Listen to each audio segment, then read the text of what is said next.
सरकारचा महत्त्वाकांक्षी प्रकल्प असलेल्या शक्तीपीठ महामार्गाला कोल्हापुरातून तीव्र विरोध सुरू झालाय। काँग्रेस नेते सतेज पाटील आणि राजू शेट्टींच्या नेतृत्वात शेतकऱ्यांच्या मोठ्या संख्येने मोर्चा निघाला आणि यावेळी महामार्ग रद्द करा यावरून सरकारला इशाराही देण्यात आलाय। पाहूया।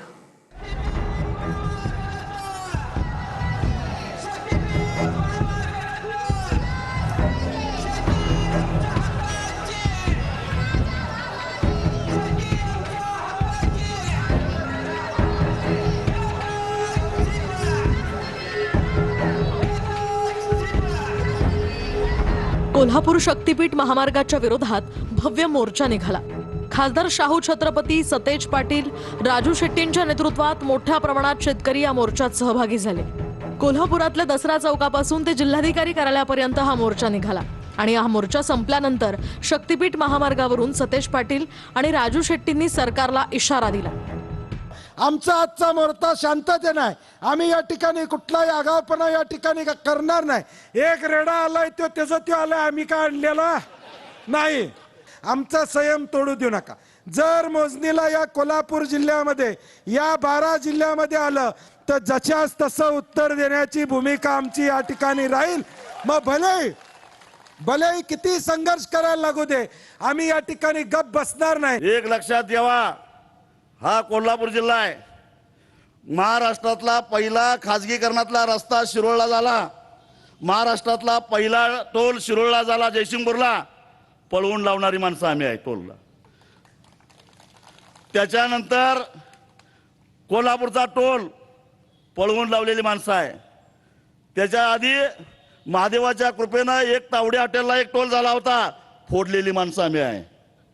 तेव्हा आमच्या नादाला लागू नका।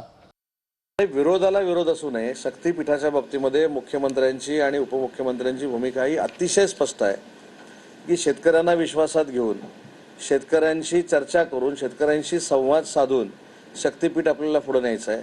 त्याच्यामुळे शक्तीपीठाच्या बाबतीमध्ये बाकीच्या रस्त्यांमध्ये जसं आपण राजकारण करतो तसं कोणी राजकारण करू नये अशी माझी विनंती आहे। तर जयंत पाटलांनी नाव न घेता एका मंत्र्यांवर गंभीर आरोप केलाय।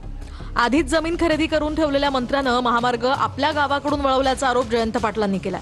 आधी हा 802 किलोमीटरचा रस्ता होणार होता, आता म्हणे 856 किलोमीटरचा होतो। रस्त्याची लांबी कशी वाढते? पण एका मंत्र्याला वाटलं माझ्या गावात आला पाहिजे म्हटल्यावर तिकडे जायला लागला रस्ता। मग ते पंढरपूर लांब गेलं तरी चालेल, पण मंत्र्याच्या गावाकडे रस्ता गेला पाहिजे का? तर आधी तिकडे जमिनी खरेदी करून घेतल्यात। दरम्यान शेतजमीन हातून जाईल असं म्हणत कोल्हापुरातल्या शेतकऱ्यांनी जमिनी देण्यास विरोध केला।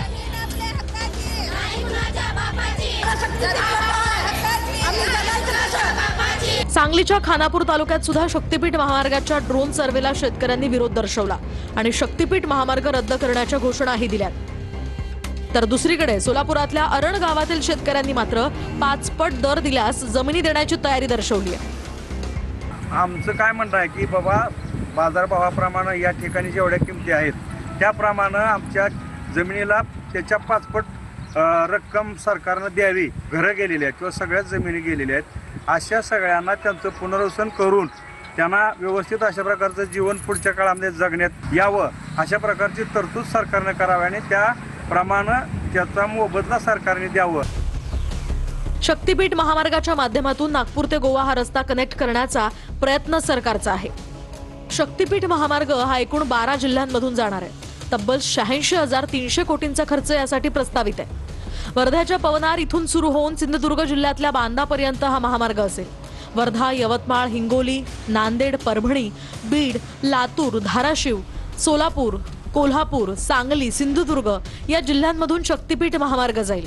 यामध्ये प्रसिद्ध देवस्थानं जसं माहूरची रेणुकादेवी, कारंजा लाडमधलं गुरुमंदिर, तुळजापूरचं तुळजाभवानीचं मंदिर, कोल्हापूरचं अंबाबाई देवस्थान, औंढा नागनाथ, परळी वैद्यनाथ इथले ज्योतिर्लिंग यासह पंढरपूरचं विठ्ठल रुक्मिणी मंदिर अशी प्रसिद्ध देवस्थानं एकाच महामार्गानं जोडली जातील।